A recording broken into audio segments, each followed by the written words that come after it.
السلام علیکم ورحمۃ اللہ وبرکاتہ۔ تو آج ہم سنیں گے محرم کے بیان کا پارٹ 2۔ تو چلیے بیان سٹارٹ کرتے ہیں۔ راتوں رات قافلہ لے کر کے نکلے، مکہ مکرمہ پیدل سفر فرمایا۔ تقریباً 8 روز کے بعد مکہ مکرمہ کی سرحدوں میں امام حسین داخل ہوئے۔ یہاں مکہ والوں نے بڑے اچھے انداز میں آپ کا استقبال کیا۔ عبداللہ بن زبیر رضی اللہ تعالیٰ عنہ اس وقت خانہ کعبہ کے متولی تھے، آپ وہاں کے دیکھ بھال کے نگراں تھے۔ حضرت عبداللہ بن زبیر نے امام حسین کا استقبال کیا، گھر کا انتظام ہوا، سارے اہل خانہ کو وہاں رکھا گیا۔ اب ساری تکلیفیں بھول جاؤ، اس لیے کہ آپ بیت اللہ الامین میں ہیں، بلد اللہ الامین میں ہیں، جہاں پر چوہوں کو مارنا بھی گناہ ہے، جہاں چونٹیوں کو قتل کرنا بھی حرام ہے۔ یہاں کوئی تمہیں ہاتھ نہیں لگائے گا، جنگ و جدال قتل و غارت کچھ نہیں ہوگا۔ امام حسین آرام سے رہ رہے تھے، مگر حیرت کی بات میں آپ کو بتاؤں، تقدیر میں جو لکھا ہے وہ غالب آ کر کے رہتا ہے۔ قضا و قدر میں سب ہو چکا تھا۔ کوفہ جو حضرت امام حسین کے بڑے بھائی امام حسن کے ہاتھ پر جن لوگوں نے بیعت کیا تھا، حضرت علی کی خلافت جہاں پر قائم تھی، کوفہ والے حضرت علی اور ان کے خاندان سے محبت کرتے تھے۔ لہذا جب کوفہ والوں کو یہ معلوم ہوا کہ امام حسین یزید کی بیعت سے انکار کر کے مدینہ چھوڑ کر کے مکہ میں آ چکے ہیں، تو کوفہ والوں نے میٹنگ کی، سبوں نے آپس میں اتفاق کیا، ہم بھی منع کر دیتے ہیں، یزید کو نہیں مانیں گے، اس لیے کہ امام حسین کے باپ علی ہمارے یہاں پر خلیفہ رہے، ان کے بڑے بھائی خلیفہ رہے، اب ان کے بعد امام حسین کا ہی حق ہے خلافت کا، ہم نہیں مانیں گے یزید کی بیعت کو، اس کے امیر المومنین ہونے کو ہم انکار کریں گے۔ لیکن اب یہاں پر امام حسین کو بلایا کیسے جائے، ان کو یہاں پر کیسے بلایا جائے؟ سبوں نے، بڑے بڑے لوگوں نے بیٹھ کر میٹنگیں کی۔ اس کے بعد امام حسین کے پاس خط لکھنا شروع کیا، مکہ مکرمہ خط لکھے۔ کتنے خط لکھے؟ مختلف روایات میں پہلی مرتبہ 150 خط آئے، جس میں بڑے بڑے سرداروں کے دستخط، ان کی مہریں لگی ہوئی تھی امام حسین کے پاس۔ ایک کے بعد دیگرے خط آتے گئے۔ بعض علماء نے لکھا 1200 خط آئے، بعض نے لکھا 12,000 خط بھیجے۔ کس بنیاد پر؟ سب امام حسین کو یہ کہہ رہے تھے، اے نواز رسول، اے رسول اللہ کے بیٹے، ہمیں پتا چل چکا ہے کہ آپ مدینے سے نکل کر مکہ آ چکے ہیں اور یزید کی بیعت سے آپ نے انکار کر دیا ہے۔ اب لہٰذا ہمارے پاس ایک ہی راستہ ہے، آپ امیر المومنین بن جائیں، آپ خلیفۃ المسلمین بن جائیں، ہم بھی یزید جیسے فاسق و فاجر کو اپنا امام نہیں مانیں گے، امیر المومنین نہیں مانیں گے۔ تو یہ سارے خط جب آتے رہے، امام حسین نے اپنے گھر والوں سے مشورہ کیا، صحابہ جو مکہ میں تھے ان سے مشورہ کیا، کیا کرنا چاہیے؟ اتنے خط آ رہے، اس میں یہاں تک لکھا ہوا تھا، یہ کبھی کبھار ایموشنل بلیک میلنگ جو ہوتی ہے، یہ کوفہ والوں نے لکھا تھا، اے حسین اگر آپ نہیں آئے تو ہم مجبوری میں یزید کی بیعت کر لیں گے، اور قیامت کے دن اگر ہم سے پوچھا جائے تو ہم یہی کہیں گے، ہم نے تو رسول اللہ کے نواسے کو بلایا تھا، وہ نہیں آئے، اس لیے ہم یزید کی بیعت کر لیے۔ حضرت امام حسین کو یہ بات بہت ہی سخت لگی کہ یہاں پر قیامت کی بات آ گئی، کل بروز قیامت میں مجھ پر سوال ہو سکتا ہے۔ حضرت امام حسین نے جلدی کیا۔ حضرت عبداللہ بن زبیر کہتے ہیں، اے امام جلدی نہ کیجیے، کوفہ والوں کا بھروسہ نہیں، ان کی عادتیں اچھی نہیں ہیں، ان کے اندر دغا بازی، جھوٹ بولنا، یا کبھی بھی راستہ چھوڑ کر اکیلے چلے جانا، یہ ساری عادتیں ان کے اندر ہیں۔ آپ کے باپ کے ساتھ انہوں نے کیا کیا، آپ کے بھائی کے ساتھ کیا کیا، لہذا اب ان کی محبت پر اتنی جلدی یقین کرنے کی ضرورت نہیں۔ ایک کام کریں، پہلے اپنے کسی معتمد بھروسے والے آدمی کو بھیجیں، وہ جا کر کے حالات دیکھے، اگر اچھے رہے حالات تو آپ بھی چلے جانا۔ اس بات پر اتفاق ہوا۔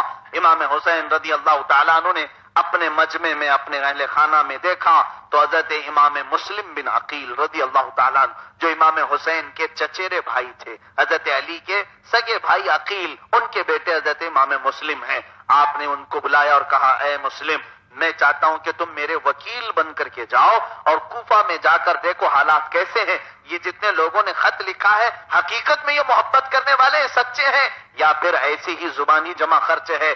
جا کر کے تم حالات دیکھ کر کے مجھے چٹھی لکھ دینا، خط لکھ دینا، پھر میں بھی آ جاؤں گا۔ حضرت امام مسلم بن عقیل آپ کی بات پر تیار ہو گئے کوفہ جانے کے لیے۔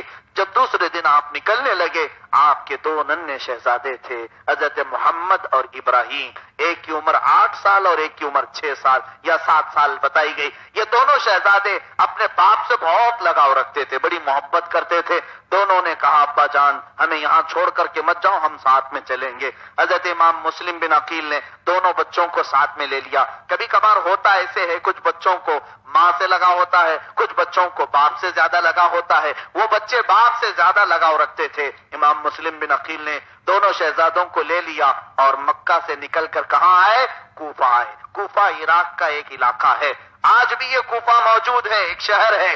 کوفہ جب پہنچے تو اہل کوفہ کو معلوم ہوا کہ امام حسین تو آنے والے تھے، ہمارے خطوں کو قبول کر لیا گیا، لیکن امام حسین نے اپنے آنے سے پہلے اپنے وکیل بنا کر اپنے گھر والوں کو، اپنے بھائی کو بھیجا ہے۔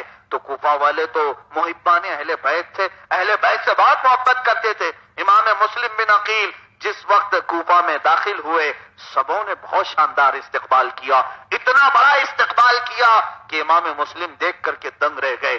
گلیاں پوری سج گئی ہیں، جلوس چل رہا ہے، ہزاروں کی تعداد میں لوگ نعرے بھی لگا رہے ہیں، جوتیاں تک چوم رہے ہیں، ہاتھ کے بوسے لے رہے ہیں۔ امام مسلم بن عقیل ایک گھر میں جا کر کے قیام کیے، اس کے بعد سارے لوگوں کو بلایا اور حالات پر بحث ہوئی، ڈسکس ہوا۔ اس کے بعد پھر امام مسلم بن عقیل نے کہا دیکھو امام حسین نے مجھے اپنا وکیل اور خلیفہ بنا کر بھیجا ہے، تم میرے ہاتھ پر بیعت کر لو، پھر امام حسین جب آ جائیں گے تو ہم سب ان کے ہاتھ پر بیعت کریں گے۔ سبوں نے تسلیم کیا اور ایک رات میں کتنے لوگ؟ تقریباً 60,000 لوگوں نے بیعت کی۔ 60,000 لوگوں نے بیعت کی۔ امام مسلم بن عقیل نے دیکھا یہ تو حقیقی اہل بیت سے محبت کرنے والے لوگ ہیں، ان کے اندر تو حسین اعظم کی بہت ہی محبت کوٹ کوٹ کر بھری ہوئی ہے۔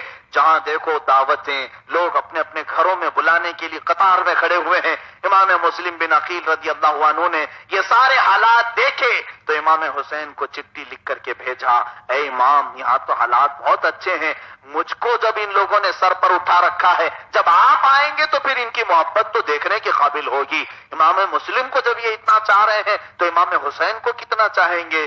یہ لکھ کر کے انہوں نے بھیج دیا، حالات پرفیکٹ ہیں، بہت اچھے ہیں، آپ کو آنے کی ضرورت ہے، آپ آ جائیں، امیر المومنین آپ ہی ہوں گے، خلیفۃ المسلمین آپ ہی ہوں گے۔ یزید کے ہاتھ میں ان میں سے کوئی بھی بیعت کرنے کو تیار نہیں۔ خط لے کر کے قاصد روانہ ہو گیا مکہ مکرمہ۔ ادھر امام مسلم بن عقیل کے یہ گرم جوشی کی محفلیں، طرح طرح کی بہاریں یزید تک پہنچی۔ یزید دمشق میں بیٹھا ہوا ملک شام میں، اس تک یہاں کے کچھ جاسوسوں نے جا کر کے بتایا، اے یزید تجھے معلوم نہیں کوفہ میں تو حالات بہت ہی عجیب ہو گئے ہیں، سارا تیرا پانسا پلٹ جائے گا، تیرا تخت کو الٹنے کے لیے مسلم بن عقیل حسین کا وکیل بن کر کے آیا ہے اور اس نے ہاتھوں ہاتھ 60,000 لوگوں سے بیعت لے لی۔ تو کیا کر رہا ہے؟ تیرے یہاں پر بیٹھ کر کے آرام کرنا کام نہیں دے گا، ان قریب ایک ایسا لاوا اٹھے گا کوفہ سے کہ تیرے تخت کو اکھاڑ پھینکے گا۔ یزید کو ڈر ہونے لگا، ہر کرسی والے کو ڈر کرسی کا ہی ہوتا ہے، کسی اور کا ڈر نہیں۔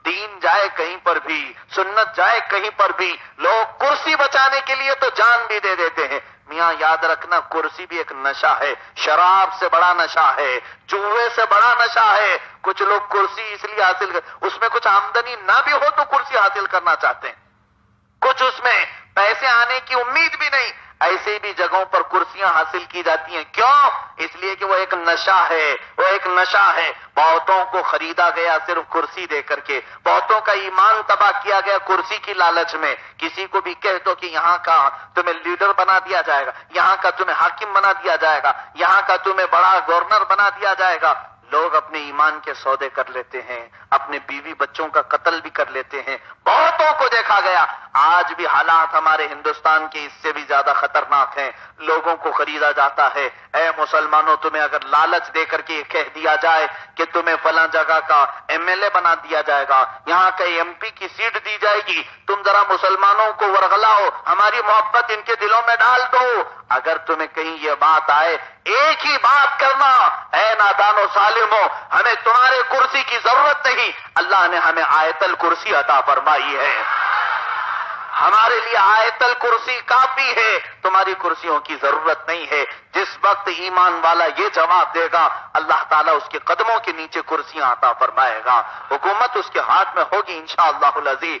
حضرت امام حسین کے اس مقبولیت کو دیکھ کر، امام مسلم بن عقیل کی اس شہرت کو دیکھ کر یزید سے رہا نہ گیا۔ اس نے کہا اب تو کچھ نہ کچھ کرنا پڑے گا، اگر یہاں پر چھوڑ دیا گیا ڈھیل تو پھر یہ مسلم بن عقیل اور حسین مل کر کے کوفہ پر تو آج قبضہ کر چکے ہیں، پھر عراق چلا جائے گا، پھر یہ ملک شام آئیں گے، مدینے والے ویسے ہی ان سے چاہتے ہیں، لہذا ابھی کچھ فیصلہ کرنا ہے۔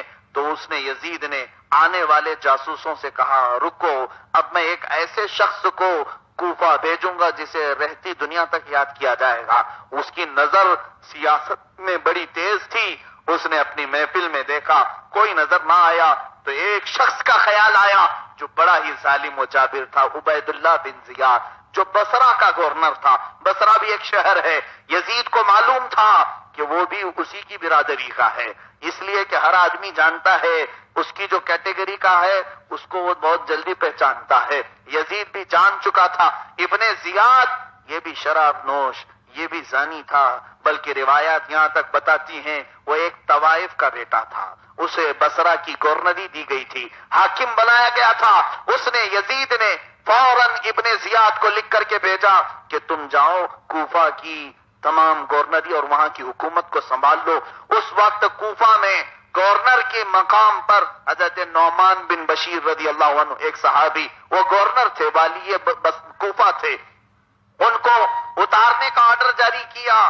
اور ابن زیاد نے کیا کیا؟ اب سنو مسلمانوں، عزیزان گرامی، ابن زیاد کے پاس یزید کا جب یہ خط آیا تو اس نے یہ کہا کہ اب میں بصرہ کوفہ جاتا ہوں اور ایسی ان کی درگت بناؤں گا کہ یاد رکھیں گے۔ ابن زیاد بڑا مکار شخص تھا، بہت ہی عیاری سے کام چلتا تھا، اور اس کے بعد وہ اپنی اونٹنی پر سوار ہو کر جبہ حجازی، مدینے والوں کا جبہ اور لباس پہن کر مدینے کے راستے سے کوفہ میں آیا کہ تاکہ لوگ یہ سمجھیں امام حسین آ رہے ہیں۔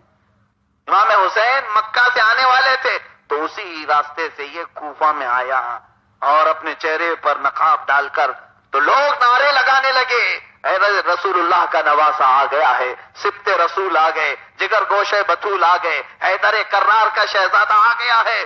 لوگ اس کے پیچھے پیچھے نعرے لگاتے ہوئے آ رہے ہیں، لیکن یہ ظالم ابن زیاد آیا تھا اور اس نے اپنے چہرے پر نقاب ڈال کر اونٹنی پر سوار تھا اور سیدھے وہ گورنر ہاؤس پہ چلا گیا، جہاں پر گورنر بیٹھتا تھا۔ وہ بڑی بلڈنگ تھی جس کو ہم راج بھون کہتے ہیں، گورنر ہاؤس پہ سیدھے گیا۔ اندر جانے کے بعد اس نے اوپر چڑھ کر کے خطبہ دیا، اے لوگو، جس کا تم انتظار کر رہے ہو میں وہ نہیں ہوں، میں یزید امیر المومنین کا یہاں پر گورنر بنا کر کے بھیجا گیا ہوں، میں عبید اللہ بن زیاد ہوں، بصرہ کی گورنری بھی میرے ہاتھ میں ہے، کوفہ کی گورنری بھی میرے ہاتھ میں ہے۔ تب لوگوں نے سوچا کہ یہ تو کچھ غلط ہو گیا، کچھ الگ ہو گیا، اور نعمان بن بشیر رضی اللہ عنہ کے ہاتھ سے اس نے گورنری کے کاغذ چھین لیے اور یزید کا حکم سنایا کہ آج سے میں یہاں گورنر ہوں۔ انہوں نے سیدھے اس کو پکڑا دیا، ساری چیزیں دیکھ کر کے وہ اتر گئے، اس لیے کہ وہ خون خرابہ نہیں چاہتے تھے۔ اب عبید اللہ بن زیاد نے کیا کیا؟ دوسرے دن آرڈر جاری کیا کہ اے لوگوں، مسلم کا ساتھ چھوڑ دو۔ امام مسلم بن عقیل، یہ وہ زمانہ ہے جہاں کوفہ والے چوک در چوک، جماعت کی جماعت ان کے پیچھے چل رہی ہے، لوگ نعرے لگا رہے ہیں، ان کی جوتیاں اٹھا رہے ہیں۔ اس زمانے کی بات ہے، جیسے ہی پتا چلا کہ عبید اللہ بن زیاد یزید کا گورنر بن کر کے کوفہ میں آیا ہے، تب سب لوگوں نے مشورہ کیا۔ امام مسلم بن عقیل سیدھے گورنر ہاؤس کے پاس آئے، پورے 40,000 لوگوں کو جمع کیے کہ بات کرتے ہیں اور ڈسکس کرتے ہیں۔ اس سے پہلے عبید اللہ بن زیاد نے کیا کیا؟ رات کے وقت کوفہ میں سے بڑے بڑے سرداروں کو اٹھایا، جو قبیلے کے خاندان کے بڑے ہوتے تھے ان کو اٹھایا۔ 12 ایسے لوگ جن کی کوفہ میں بہت چلتی تھی، ان لوگوں کو راتوں رات گرفتار کر کے گورنر ہاؤس میں بند کر دیا، کسی کو پتا نہ چلے۔ دوسرے دن جب پورے لوگوں کو لے کر امام مسلم بن عقیل گورنر ہاؤس کے پاس آئے اور اس سے بات کرنے کے لیے، وہ چور مکار باہر نہیں آیا۔ اس نے کیا چال چلی؟ ان 12 لوگوں کو سمجھایا کہ دیکھو تمہارے خاندان والے اس میں ہیں، تمہارے بچے بھی ہوں گے، بھائی بھی ہوں گے، بھانجے بھتیجے بھی ہوں گے، تم چھت پر چڑھو، میرا تعاون کرو، ان سے کہو کہ واپس چلے جائیں ورنہ تمہیں بھی قتل کروں گا، اور ان کے لیے ابھی یزید کی فوج آ رہی ہے، سب پر چڑھائی کروں گا، دھمکیاں دی۔ یاد رکھو 40,000 لوگ ایک محل کا گھیراؤ کرے، امام مسلم بن عقیل کی ایک بات کہنے کی دیر تھی، اگر آپ کہتے حملہ کرو پورے کے پورے ختم کر دیتے۔ ابن زیاد کو مقابلہ کرنے کی ہمت تک نہیں تھی، اس لیے کہ اس کے پاس اتنی فوج بھی نہیں تھی۔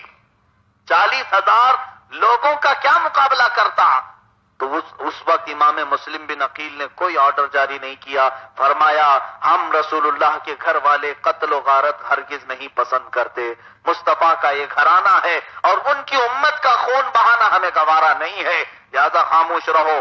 اس کے بعد اس نے وہ 12 لوگوں کو چھت پر چڑھایا، انہوں نے چڑھ کر کے اپنے اپنے خاندان والوں کو بلا کر سمجھانا شروع کیا، ان میں سے چند لوگوں نے انکار کر دیا، کہا اے لوگوں مسلم بن عقیل کا ساتھ مت چھوڑنا، اس لیے کہ ابن زیاد نے ہمیں گرفتار کر کے اس کا تعاون کرنے کا حکم دیا ہے۔ جیسے ہی انہوں نے گورنر ہاؤس پر یہ کہا، ابن زیاد نے وہیں پر ان کی گردنیں اڑا دی، اور اس کے بعد ان کی گردنیں اڑا کر کے لوگوں میں اچھال دیا۔ یہ بات دے کر کوفہ کے جو دغاباز تھے، غدار تھے، بزدل قسم کے تھے، ڈر کے مارے بھاگنے لگے، ادھر سے ادھر سے 50-100 کر کے نکلنے لگے۔ ماشاء اللہ، اللہ نے مفتی صاحب کی زبان میں تاثیر دی ہے کہ جو مفتی صاحب کا بیان سنے گا وہ کنٹینیو ان کے بیان سننے لگے گا۔ ماشاءاللہ بہت اچھی تاثیر دی اللہ نے ان کی زبان میں۔ تو یہ تھا ہمارے محرم کے بیان کا پارٹ 2۔ تو ملتے ہیں اگلے ویڈیو میں، تب تک کے لیے اپنا خیال رکھیں اور ہمیں دعا میں یاد رکھیں۔